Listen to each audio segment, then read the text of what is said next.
how's it going, guys? Assad here, and in this tutorial I'm gonna talking about the Array.some method. So what it does, it's gonna test whether or not a list element in the array passes the test implemented by the provided function.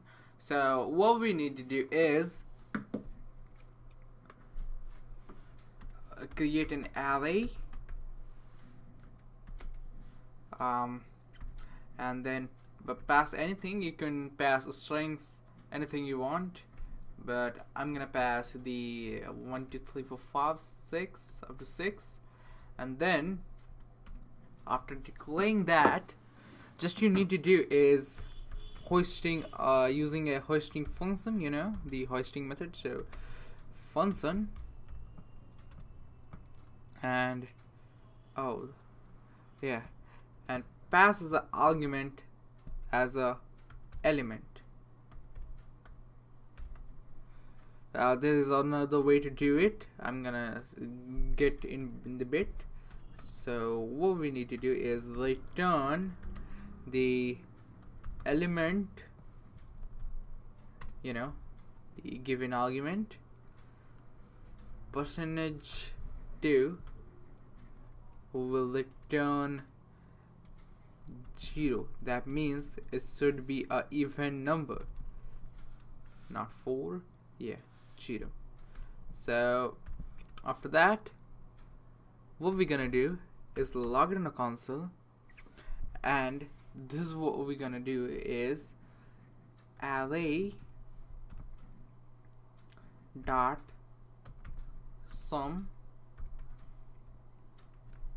even.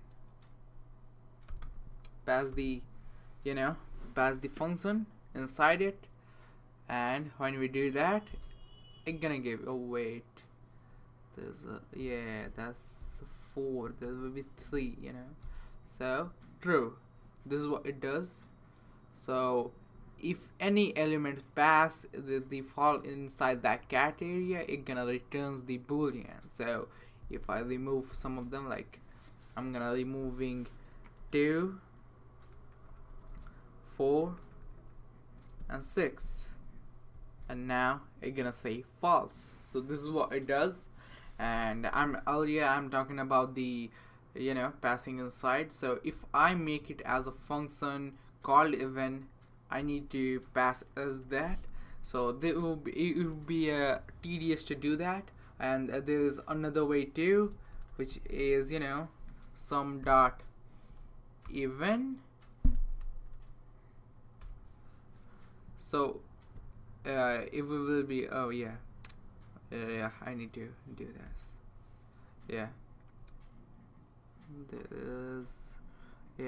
And you need to declare that. So this is what it does. We not gonna declare here because it would be out of the scope of this. So hope you guys understand. That's it for today's video, guys. See you guys in the next tutorial.